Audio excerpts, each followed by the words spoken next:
पे जो है जो मसाइल पैदा होते हैं उसके ऊपर भी उनका क्या कहना है। तो बच्चों की तरबियत के हवाले से मैडम आप क्या कहेंगे?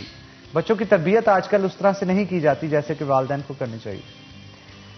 जी, वालिदैन अपनी तरफ से बेहतर तरबियत कर रहे होते हैं कि हमारी सोसाइटी जो है, हम माशरा जो है, हम सबसे मिलजुल के बनना होता है।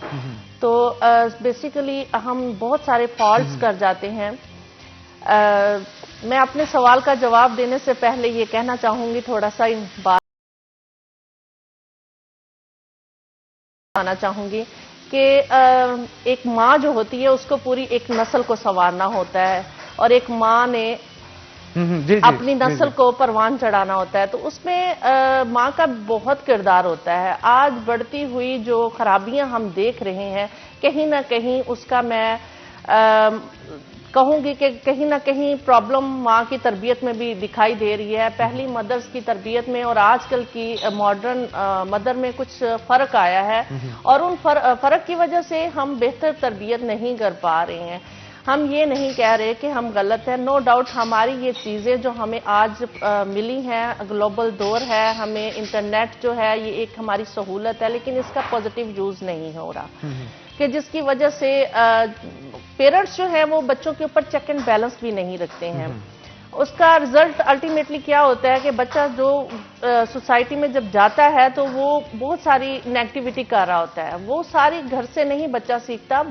बच्चा जब छोटा होता है तब वो घर से सीखता है, फिर उसके बाद उसका अमल स्कूल से शुरू होता है, दरगाह से, फिर उसके बाद वो अपनी सोसाइटी से बहुत कुछ सीखता है। जो उसने अपनी माँ से सीखा होता है वो थोड़ा सा पीछे चला जाता है, मगर माँ को चाहिए कि बच्चा जब उस स्टेज पे चला जाता है कि वो सोसाइटी से ज्यादा सीख रहा है तो माँ उसको करेक्ट करते रहे, उसकी गलतियों को पॉइंट आउट करते रहे। उसके बाद आते हैं कि हम तरबियती अमल में बाज़ औक़ात बहुत सारे मिस्टेक्स करते हैं, हमारे अपने भी फॉल्ट होते हैं। जैसे कि हम बच्चे को अपनी तरफ से उसके रवैये को बेहतर कर रहे होते हैं, उसके वीकनेसेस खत्म कर रहे होते हैं, मगर हम कहीं ना कहीं खुद भी गलत कर रहे होते हैं। जैसे हम बच्चा कोई गलती करता है तो हम उसको मारते हैं, स्लैप कर देते हैं या बहुत स्ट्रिक्टली ट्रीट करते हैं। वो हम अपनी तरफ से उसकी तरबियत कर रहे होते हैं, मगर दर हकीकत वो तरबियत नहीं हो रही होती है, उसके नेगेटिव तासुर जो है उसकी पर्सनैलिटी पे जा रहे होते हैं। और बाज़ औक़ात बच्चे को मार के पढ़ाया जाता है जबकि उसे प्यार के साथ बिल्कुल, ये मैं समझती हूँ मार जो होती है ना वो जुल्म के ही जुमरे में आती है। जब आप बच्चे को मारते हैं या रेजिस्टली कुछ कहते हैं तो डेफिनेट बच्चे का वो उसकी शख्सियत पे नेगेटिव असर जरूर जाता है और बच्चा जो है वो अब उससे रैश होगा और वो बाहर एक्ट करेगा, उसी किस्म का वो जालिम किस्म की तबीयत उसमें आ जाएगी। तो ये एक नेगेटिव पहलू है। फिर आगे चलते हैं कि अगर हम बाज़ औक़ात बच्चा कोई मिस्टेक करता है तो हम उसको गए बगैर बार बार उसको याद करवा रहे होते हैं। उसे एहसास नदामत जो है ना वो बच्चे को एहसास कमतरी की तरफ लेके जाती है। छोटे छोटे ऐसे पॉइंट्स हैं जो पेरेंट्स को गौर करना चाहिए और हमें उनके ऊपर गौर करते हुए देखना चाहिए कि कहीं हम तो गलत नहीं कर रहे तरबियत में, कहीं हमारी इस हरकत की वजह से ऐसा तो नहीं है कि फ्यूचर में बच्चा हमारा जो बेहतर होने की बजाय उसकी पर्सनैलिटी बिखर जाए या उसकी सलाहियतें दब जाएं। क्योंकि बच्चा जब सीखने के अमल में होता है तब हमें तरबियत करते हुए बहुत मुहतात रहना पड़ता है।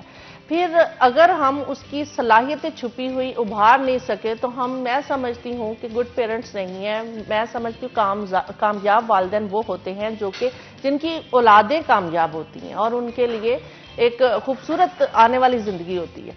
बाज़ औक़ात बच्चे खेल में अच्छे होते हैं, पढ़ाई में कमज़ोर होते हैं, लेकिन वालिदैन की कोशिश होती है उन्हें पढ़ाई की तरफ ही ज़्यादा लाया जाए। इसके ऊपर आप क्या कहेंगे? ऐसा बिल्कुल है, बच्चे ज़्यादा बाज़ औक़ात खेल की तरफ ध्यान देते हैं, मगर ऐसा नहीं है कि हम बच्चे को खेलने की तरफ एकदम से छुड़वा के, क्योंकि बच्चा अपनी सोच के हिसाब से चलता है। जो उसे अच्छा लगना है, जो आपको अच्छा लगना है, बच्चे ने वो नहीं करना है।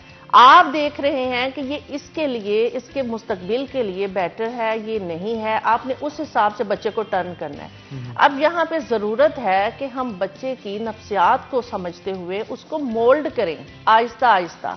अगर हम उसको स्ट्रिक्टली करेंगे कि ये किताब है, ये 1 वीक में खत्म करनी है, बच्चे ने बर्डन फील करना है। अगर खेल खेल में कुछ उसके लेवल पे जाके हम स्टडी करवाते हैं तो डेफिनेट बच्चा जो है आहिस्ता आहिस्ता मोल्ड होना शुरू हो जाएगा और बच्चा समझना शुरू हो जाएगा और खुद ब खुद एक जिम्मेदार बनना शुरू हो जाएगा, स्टडी की तरफ आ जाएगा। बात बच्चे बड़े चिड़चिड़े होते हैं और लड़ाई झगड़े बहुत ज्यादा करते हैं, दूसरे बच्चों के साथ, वालिदैन के साथ बदतमीजी करते हैं, उसके पीछे क्या चीजें होती हैं और किस तरह से इस चीज को ठीक किया जा सकता है? जैसे कि मैंने अपने पहले पॉइंट में बताया है कि बच्चा जब गलती करता है तो पेरेंट्स अक्सर औकात उनको मारते पीटते हैं। मैंने बहुत सारे घरों में ऐसे देखा है कि वो इस तरह से ट्रीट करते हैं बच्चे को, कभी कह ले कि थप्पड़ों से मारा, कभी उसको जूतों से मारा, कभी पाइपों से मारा। ये एक रूटीन मैटर है हमारे हर घर में, जहाँ पे मिडिल क्लास फैमिलीज में मोस्टली ऐसा होता है। तो मैं समझती हूँ कि बच्चे को ऐसे कभी भी ट्रीट नहीं करना चाहिए। बच्चा इज्जत मांग रहा होता है, आप जो बच्चे को सिखाते हैं, जैसे बड़ा इज्जत मांगता है, बच्चे की भी एक सेल्फ रिस्पेक्ट होती है।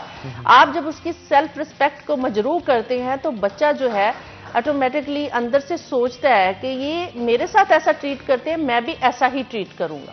वो उसमें एक अजीब चिड़चिड़ापन आ जाता है जब उसकी इज्जत नफ्स मजरूह होती है। तो ये उसकी शख्सियत के ऊपर बड़ा नेगेटिव तासुर जाता है। पेरेंट्स को चाहिए कि बच्चे को गाए बगाए सिखाए, उठने बैठने के आदाब अपनी जिंदगी में इस तरह के शामिल कर लें कि बच्चा आपको देखते हुए आपको कॉपी करे, ना कि आपको सिखाना पड़े। आप उनको एजुकेट करेंगे ना, पॉइंट आउट करते जाएंगे तो बच्चा अपने आप को एग्जॉस्ट फील करेगा। वो कहेगा कि ये कैसा घर है कि जहाँ पे मैं एक पपिट बन के रह गया हूँ। ये एक तासुर भी जाता है, बहुत सारी फैमिलीज में कहा जाता है बच्चा बाजू का पढ़ रहा होता है, शॉप वही फेंक रहा होता है, कागज फाड़ रहा होता है, उस पे भी बहुत सारी मदर्स जो हैं रैश हो रही होती हैं। मजीद भी गुफ्तगू करेंगे, लेकिन एक छोटी सी ब्रेक के बाद, ब्रेक का वक्त हो गया है, तो नाज़रीन एक ब्रेक लेंगे, ब्रेक के बाद दोबारा हाजिर होते हैं। कहीं मत जाइएगा, हमारे साथ रहिएगा।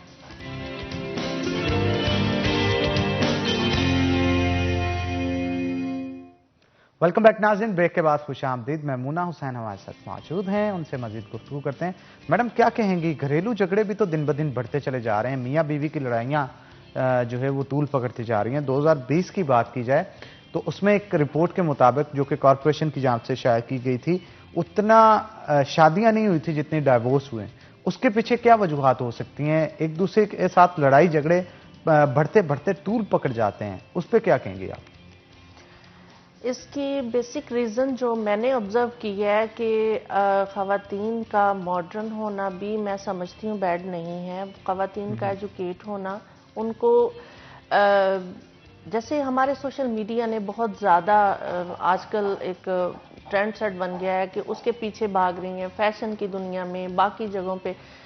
तो ख़वातीन जब अपनी उन चीज़ों को, अपनी रोज़मर्रा की ज़िंदगी को भूलते हुए अपने वसाइल को मद्देनज़र नहीं रखती हैं तो घर में वहाँ पे प्रॉब्लम्स आती हैं या आपके रिलेशंस बन जाते हैं, इसका मिसयूज़ करते हैं जैसे फेसबुक का या दीगर ऐप्स का, तो उसका रिजल्ट अल्टीमेटली आपकी पर्सनल लाइफ पे ज़रूर आता है। हमें वो चीज़ें जो हमें कम्युनिकेशन ऐप्स हमारे पास मौजूद हैं वो उससे हमें मुस्तफ़ीद होना चाहिए, ना कि उसका मिसयूज़ करना चाहिए। हमें उनसे इस तरह से फ़ायदा लेना चाहिए कि हमारा उससे कुछ ना कुछ हम गेन करें। अगर हम इस किस्म के लोगों से सलाम दुआ भी अगर हो जाती है तो नॉट बैड, मगर उसको अपनी रियल लाइफ में मुसल्लत करना वो एक बुरी चीज़ है। तो हमें सबसे पहले बेसिक है कि हस्बैंड एंड वाइफ दोनों को अपने आदात को और अपनी चीज़ों को समझना चाहिए, मिजाज को समझना चाहिए, हम मांगी होनी चाहिए। दो मुख्तलिफ आदात के लोगों ने ज़िंदगी गुजारनी होती है। तो बिगाड़ कहाँ पे पैदा होते हैं? जब आप लोग एक दूसरे पे एतमाद नहीं करते। जहाँ पे मोहब्बत होती है वहाँ कभी बेयकीनी या बेएतमादी नहीं होती, पहला स्टेप। और ये रिश्ता जो है हमेशा एतमाद के दम पे ही गुजारा जाता है।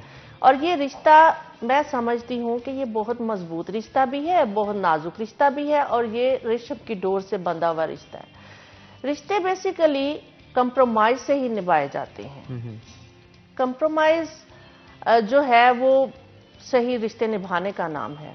अगर हम कहें कि बीवी कंप्रोमाइज करे, हस्बैंड नहीं करे, तो तब भी बेहतर नहीं होगा। लेकिन ज्यादातर जो है कंप्रोमाइज औरत को करना पड़ता है। आज की औरत कंप्रोमाइज नहीं कर रही है। आज की औरत अपने मिजाज से सब चीज़ों को लेके चलना चाहती है। तो यहाँ पे नो डाउट मैं भी एक खातून हूँ, मैं ये बात आज मैसेज दे रही हूँ खवातीन को कि ये बात आज एनालिसिस करें, ये बात कदरे दुरुस्त होगी कि खातून जो है वो अपने टेस्ट के हिसाब से हर चीज़ मोल्ड करना चाह रही है। तो हमें इस तरह नहीं है कि एक वर्किंग वुमेन जो है उसको बहुत सारे प्रॉब्लम्स और इश्यूज होते हैं, मगर वो अपनी उन चीज़ों को अगर मैनेज करती है तो मैं नहीं समझती कि कोई भी फैमिली उसको कंप्रोमाइज नहीं करेगी या उनके साथ नहीं चलेगी या उसकी तरक्की की राह में रुकावट बनेगी। ऐसा नहीं है। एक औरत का घर में किरदार क्या होना चाहिए? वालिद के साथ क्या होना चाहिए, माँ के साथ क्या होना चाहिए, हस्बैंड के साथ क्या होना चाहिए, बच्चों के साथ क्या होना चाहिए? क्योंकि अगर हस्बैंड के वालिदैन को या उसको इज्जत नहीं देगी, बच्चों के साथ लड़ाई करेगी, तो उससे उसकी जिंदगी पे क्या असरात पड़ेंगे? देखिए, हर रिश्ता जो है ना वो रिस्पेक्ट मांगता है। रिश्ते को जब आप रिस्पेक्ट से निगाह से देखते हैं तो आप डेफिनेट उनको मोहब्बत भी देते हैं, एहतराम भी देते हैं। जैसे आप कहते हैं कि आप कहीं बहू बन के जाते हैं तो आप कहते हैं कि मुझे रिस्पेक्ट दी जाए, मुझसे पूछा जाए। तो मुझे जब इंसान जो अपने लिए सोचता है ना, जब वो दूसरों के लिए सोचना शुरू कर दे तो वहाँ पे बिगाड़ नहीं आता है। वो बड़ा एक मशहूर मकूला है ना कि जब मैं बहू थी तो मेरी सास अच्छी नहीं थी, जब मैं सास बनी हूँ तो बहू अच्छी नहीं। बिल्कुल आप ठीक कह रहे हैं। तो ये बात है कि इंसान ये ना सोचे कि मैं ही अच्छा हूँ। जब इंसान ये सोचता है ना मैं ही अच्छा हूँ तो वहां पे भी बिगाड़ आता है। अब एक सास को भी थोड़ा सा कंप्रोमाइज करना पड़ता है, बहू को भी करना पड़ता है। यहाँ पे होता कुछ यूं है कि सारा कंप्रोमाइज बहू से मांगा जाता है, सास कंप्रोमाइज करने के लिए तैयार नहीं होती है।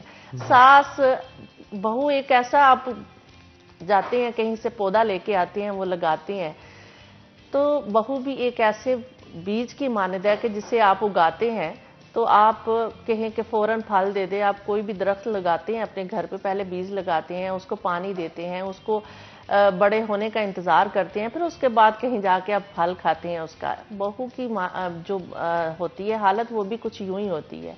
सास को सोचना चाहिए, आते ही बहू से फल नहीं मांगे, बहू को सिखाना पड़ेगा, बहू के साथ कंप्रोमाइज करना पड़ेगा, कदम से कदम मिला के चलना पड़ेगा। उसको ये रियलाइज ना करवाए कि मैं इसकी मदर इन लॉ हूँ। वो अगर ये रियलाइज कराए कि मैं तुम्हारी बेटा मदर हूँ, तो वहां पे मैं समझती हूँ वो अपनी सगी बेटी से ज्यादा मोहब्बत करेगी। ये सास बहू का जो रिश्ता है ये अज़ल से अब तक यही क्यों सोचा जाएगा कि ये बस लड़ना ही है, इनमें इत्तेफाक नहीं हो सकता? बहुत सारे लोगों में इत्तेफाक होता भी है। मैं कहती हूँ कि होना भी चाहिए। ये बड़ा खूबसूरत रिश्ता है। मैं इस रिश्ते की बेहद कदर करती हूँ। शायद मैं इससे महरूम हूँ, लेकिन मेरी सास जितनी देर रही है उसने मुझे बहुत मोहब्बत दी है, बहुत दुआएं दी हैं। और आज भी कभी मैं उनको याद करूं तो मैं आंखें बंद करके उनकी एक आदत को याद करती हूँ, जब वो मेरा प्यार से माथा चुमा करती थी और मुझे दुआ दिया और ये अब जो आपके सास की तरबियत है ये भी कभी ना कभी किसी ना किसी की बेटी रही होती है, उन्होंने भी इनको तरबियत दी होती है, तो वो तरबियत भी इस चीज के अंदर बहुत काउंट करती है। और बहुत सारी खवातीन इस हवाले से आइडियल भी होती हैं कि वो अपनी बहुओं के साथ बड़ा अच्छा सलूक करती है। इवन मैं अपनी मदर की बात करूं, वो कहते हैं कि बेटियां पराया धन होती हैं और जो घर में आती हैं वो असल आपकी बेटियां होती हैं, बहुएं नहीं, उनको बेटियां कहना चाहिए। तो अगर उनके साथ बेटियों की तरह ही प्यार मोहब्बत करेंगे, मेरा नहीं ख्याल कि वो बहुएं अपनी सास के साथ जो है वो मिसबिहेव करेंगी या घर में बिगाड़ पैदा करेंगी। अच्छा, ऐसा है कि खातून जो होती है ना वो अल्लाह ताला ने रिश्तों के लिए बड़ी इमोशनल बनाई हुई है। और खातून जो है वो सारी जिंदगी रिश्तों को निभाते गुजर जाती है, लेकिन फिर भी जब पूरी जिंदगी गुजर जाती है लेकिन उसके हाथ फिर भी खाली होते हैं।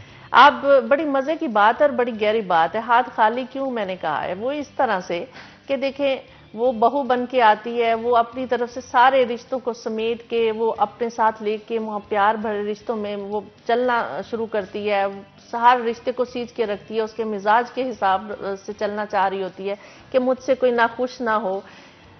बच्चे होते हैं, बच्चों की तरबियत करती है, फिर आगे उनकी जिंदगियां शुरू हो जाती हैं, आखिर पे वो बिल्कुल फिर तन्हा होती है।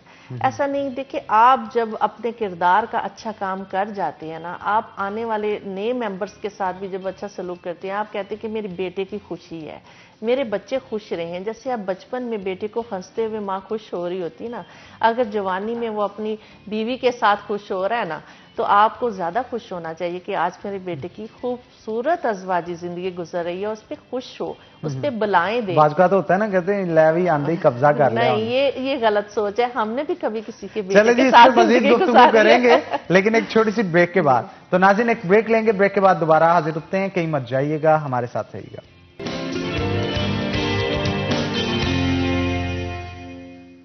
वेलकम बैक नाज़रीन, ब्रेक के बाद खुश आमदीद। मेमूना हुसैन हमारे साथ मौजूद हैं, मजीद गुफ्तगू उनके साथ करते हैं। मेमूना, बात दोनों अच्छे होते हैं, हस्बैंड भी वाइफ भी, दोनों के घर वाले भी अच्छे होते हैं, लेकिन बाहर से एक चीज़ आती है और घर में दरार पैदा कर देती है, उसका नाम है शक। वो शक बड़ी जहरीली चीज़ है, उस हवाले से क्या कहेंगे? बिल्कुल, शक एक ऐसा वहम है जो कि मैं समझती हूँ घरों को तबाह कर देता है। ये शक की पहला स्टेप जो होता है वो वहम होता है। ये वहम कैसे होता है कि ये डाला जाता है आपके, जो कहाँ से मिलता है ये शक आपको? आपके इर्द गिर्द जो आपके रिलेटिव ही होते हैं, करीबी रिश्ते जो होते हैं, जो बहुत कुर्बत रखते हैं, वही आपके घर में एक ऐसी चिंगारी डालते हैं, आप पहले वहम में शिकार होते हैं। जब आप में वहम आता है दिल में, तो आप फिर एक खोज लगाना शुरू करते हैं, जुस्तजू करते हैं, क्या आया मेरी वाइफ ऐसे ही है या मेरा हस्बैंड ऐसे ही है? तो उस पर आप शक में मुब्तला हो जाते हैं। शक जो होता है वो इंसान की ज़िंदगी में, मैं समझती हूँ, सबसे बड़ा दुश्मन है। इंसान कुछ भी बेहतर नहीं कर सकता अपनी रूटीन लाइफ में। Everything is disturb. आप अपनी ज़िंदगी में इतना डिस्टर्ब हो जाते हैं कि आप जहनी कोफ्त का शिकार हो जाते हैं, आप सही से कुछ कर नहीं पाते हैं, आप अपने बिजनेस में डिस्टर्ब हो जाएंगे, आप रूटीन मैटर जो आपके होंगे उसमें डिस्टर्ब हो जाएंगे, आप चिड़चिड़ापन आप में आ जाएगा, अजीब चिड़चिड़ के जवाब देंगे। क्यों? आपके अंदर से आप डिस्टर्ब हो, आपके इनर जो है वो नॉर्मल नहीं है, आप सोच नहीं है। हाँ जी, आप सोच नहीं पा रहे हो, सही पॉजिटिव सोच नहीं पा रहे हो, नेगेटिव सोच, ये नेगेटिविटी है। वहम जब आता है, कैसे आता है कि मिसाल के तौर पे आप कहते हैं कि ये चीज़ मैंने यहाँ रखी है या किसी ने उठाई है यहाँ से, तो वो कौन हो सकता है? वो कौन हो सकता है? वो आपने दिल में आया कि यहाँ पे फलाना बंदा आया था, उसी ने उठाई होगी। उसके लिए आपके दिल में एक शक आ गया है। जब आपके दिल में शक आ गया तो आप उसको खोजते हैं, तलाशते हैं, तो जारी बात है वो आपका अगर शक यकीन में बदल जाता है तो वहाँ पे प्रॉब्लम हो जाती है। जब शक की बुनियाद पे लड़ाई होती है मियाँ बीवी में, वो फिर शक की जो एक बेसिक रीजन बनती है ना, वहां पे लड़ाई वहां तक नहीं रहती है। वो लड़ाई आगे इतनी तूल पकड़ जाती है कि जो बेसिक लड़ाई की वजह बनी है, जो शक की बुनियाद रखी गई है, जिस बात पे लड़ाई हुई है, वो तो कहीं मंजर से वैसे गायब हो गई है। नई बहुत सारी बातें वजूद में आ जाती हैं। जब बहुत सारी नई बातें वजूद में आ जाती है तो वहां पे रिश्ता ब्रेकआउट हो जाता है। और बाजुकात ऐसे भी होता है ना कि आप बहुत सारी चीज़ें अपने हस्बैंड से छुपा रहे होते हैं, ये समझ के कि लड़ाई नहीं होगी घर में, इसको बताऊंगी तो ये हो जाएगा, वो हो जाएगा। वो भी बाद में पता, तो क्योंकि झूठ कभी भी छुपा नहीं रहता, कभी ना कभी सामने आता है। बड़ा खूबसूरत क्वेश्चन आपने किया है। ये मैं मैसेज देना चाहूंगी अपनी खवातीन को कि अच्छी बात भी हो चाहे बुरी बात भी हो, आप अगर अपने हस्बैंड के साथ वो शेयर कर जाते हैं ना, तो वहां पे आपको प्रॉब्लम नहीं होगी। तो शक की गुंजाइश ही नहीं रहेगी। शक की गुंजाइश भी नहीं रहेगी और हस्बैंड भी कहेगा कि नहीं, मेरी वाइफ ने सच बोला है। तो हस्बैंड कभी नहीं चाहता है कि मैं अपनी बीवी को छोड़ूं, क्योंकि घर जो है ना वो बड़ी मुश्किल से बनते हैं, बार बार इंसान घर को नहीं बना सकता है। तो ये कोई रिश्तों का मामला होता है। सिर्फ और सिर्फ खवातीन ही सेंसिटिव होती हैं, लेकिन मर्द हजरात भी बड़े सेंसिटिव होते हैं और बड़े जिम्मेदार होते हैं। बिल्कुल, बिल्कुल। जिम्मेदार किस तरह से होते हैं? बस ये कहा जाता है लड़का पैदा हो गया, इसने क्या करना है क्या नहीं करना, बड़ा होके शादी करेगा और अपना घर बसा लेगा, ऐसा नहीं होता। एक मर्द जब घर में पैदा होता है तो माँ को आसरा होता है कि ये बुढ़ापे में उसका साथ बनेगा, बहन को आसरा होता है कि वो उसका सहारा बनेगा, और फिर जब बड़ा होता है, बड़ा होकर जब शादी होती है तो बीवी की जिम्मेदारी उस पर आ जाती है, और चंद सालों बाद फिर बेटी की जिम्मेदारी उस पर आ जाती है। तो ये तमाम की तमाम कौन है? ये खवातीन ही है ना, लड़कियां ही हैं। तो हमेशा एक मर्द जो हिफाजत करता है सारी उम्र उन खवातीन की, वही खवातीन बाद में उसको इल्जाम ठहरा रही होती हैं और कह रही होती हैं कि इसने गलत किया। Compromise always required in every relation. हमारी लाइफ में हमें एवरी टाइम कंप्रोमाइज करना पड़ता है। मैंने पहले भी बताया कि ये वो खूबसूरत रिश्ते हैं, नो डाउट कि मर्द जो है ना, वो मैं समझती हूँ कि जितनी खुश नसीब पाकिस्तानी औरत है, किसी भी आप मुल्क का मुआवजा कर लें, वहाँ पे खातून को इस कदर इज्जत भी नहीं मिलती है, इतना उनको लग्जरी लाइफ भी नहीं मिलती है। लग्जरी लाइफ होने के बावजूद अगर वो हस्बैंड से लड़ती हैं, तो मैं समझती हूँ कि उसकी उस खातून की बैड लक है। और ये चीजें अपनी जिंदगी से माइनस करनी चाहिए। ये देखना चाहिए कि आज पूरे दिन में हमने सबके साथ कुछ अच्छा करना है, सबको एक नया टेस्ट देना है। आप जब दूसरों को खुश करने का सोचते हैं ना, अपनी खुशी को एक तरफ रखते हुए, यकीन जानिए कि आपको इन सारे रिश्तों से इतनी खुशियां मिलेंगी कि आपसे समेटी नहीं जाएंगी। अच्छा, बाज़ ये भी होता है ना कि लड़की की शादी हो जाती है लेकिन उसका ध्यान फिर भी अपने पेकों की तरफ, अपने माँ बाप के घर में अटका रहता है, और इसकी वजह से भी बहुत सारे मसाइल जन्म लेते हैं। हाँ, इसके ऊपर क्या कहेंगे? ये थोड़ा सा मैं इस पे भी रोशनी डालना चाहूंगी। माएँ भी दो तरह की होती हैं। ये बड़ा मैं अहम फिक्रा कह रही हूँ, माएँ दो तरह की क्यों होती हैं। आप अक्सर सुनते हैं माएँ तो सारी एक सी होती हैं, सब कहते हैं, लेकिन मैं कहती हूँ माएँ दो तरह की होती हैं। एक वो माँ जो अपनी बेटी की तरबियत करती है, वो कहती है कि बेटा तुम्हारे शोहर का घर ही अब तुम्हारा घर है, तुम्हारे वही रिश्ते अपने बहन भाई हैं, और उसी घर को तुमने जन्नत बनाना है अपनी मोहब्बत से, अपने प्यार से, और कोशिश करना बेटे मोहब्बत से फतह कर जाओ हर रिश्ते को। एक माँ ये होती है, ये तरबियत होती है। एक माँ वो होती है। दूसरी माँ वो कहती है बेटा झुकना नहीं, अगर झुकोगी तो सारी जिंदगी झुकती रहोगी। ये दो बड़ी अहम बातें मैं आपके प्रोग्राम में कर रही हूँ, ठीक कह रही हैं। और इसमें मैं समझती हूँ बहुत बड़ा मैसेज है।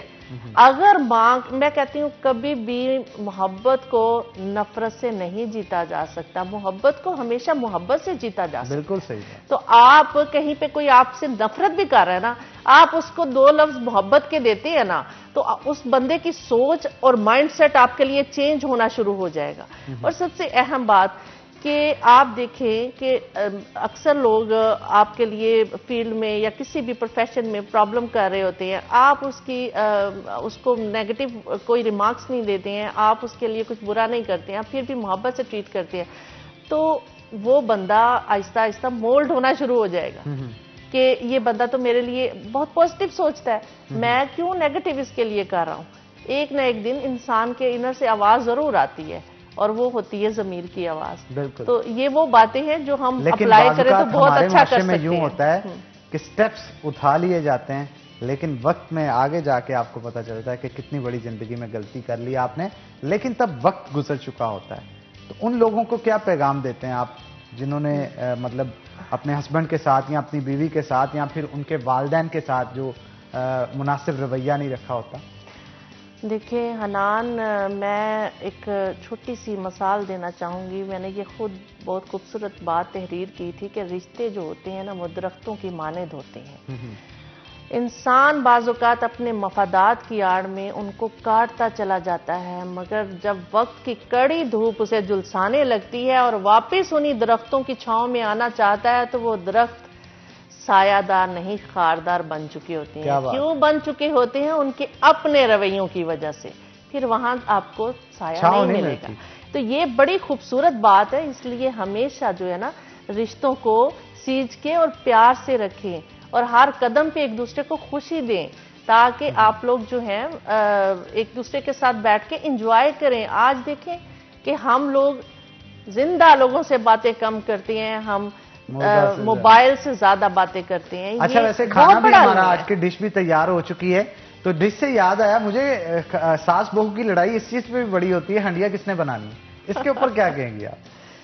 देखिए पता क्या है, इंसान मैं समझती हूँ जब अपनी यूथ एज में होता है, एक बहू जब जवान होती है तो उसको ये सोचना चाहिए कि आज मेरी सास ने इतनी जिम्मेदारियां अदा कर ली हैं जिंदगी में, तो इसको थोड़ा सा रिलैक्स चाहिए, तो क्यों ना मैं 5 मिनट में वो कर लूँ। जो सास ने 1.5 घंटे में करना है, जो वक्त दरकार है, तो बहू ने उसको आधे घंटे में कर लेना है। एज डिफरेंस और एनर्जी, ये चीज। और आप अगर ये सोचती हैं कि मैंने ये सवाब कमाना है, मैंने ये खिदमत की तरफ से करना है, मैंने सिर्फ आज हांडी नहीं पकानी, तो यकीन करें कि उसमें रहमत और बरकत भी शामिल हो जाएगी, तो मोहब्बत खुद ब खुद छलकेगी हर रिश्ते। और ये भी तो कहते हैं ना कि वक्त हमेशा लौटता है, तो अगर आप आज किसी की खिदमत करेंगे तो कल को आपकी भी खिदमत करने वाला कोई ना कोई मौजूद होगा। और इससे अपनी जिम्मेदारी समझ के अगर आप करेंगे, खुशी के साथ करेंगे, तो आपकी जिंदगी में भी जो कल को आएगा वो खुशी के साथ ही आपकी खिदमत करेगा। बाजुकात चीजों को जिम्मेदारी समझ के किया जाता है, खुशी समझ के नहीं किया जाता। तो ये खुशी समझ के ये चीजें करनी चाहिए, इससे अल्लाह ताला इस चीज का अजर और सवाब भी देता है। बहुत शुक्रिया मेमुना हुसैन आज के शो में आने के लिए। तो जनाब, आज का सवाल था कि शायर मशरिक किसे कहा जाता है, तो वो इल्लामा इकबाल हैं। आयशा हैं जिन्होंने बायो अमला की तरफ से आज गिफ्ट हैम्पर जीता है। तो आयशा, आपको बहुत बहुत मुबारक हो। आयशा इसहाक, आपने जो बायो अमला का गिफ्ट हैम्पर जो है आज विन किया है, तो आप ऑफिस से आके उसे कलेक्ट कर सकते हैं। वंस अगेन बहुत शुक्रिया मेमुना हुसैन शो में आने के लिए। इसी के साथ नाज़रीन, आज के प्रोग्राम से अपने मेजबान हन्नान बुखारी को दीजिए इजाजत। इंशाल्लाह कल होगी आपसे मुलाकात, तब तक के लिए अल्लाह हाफिज।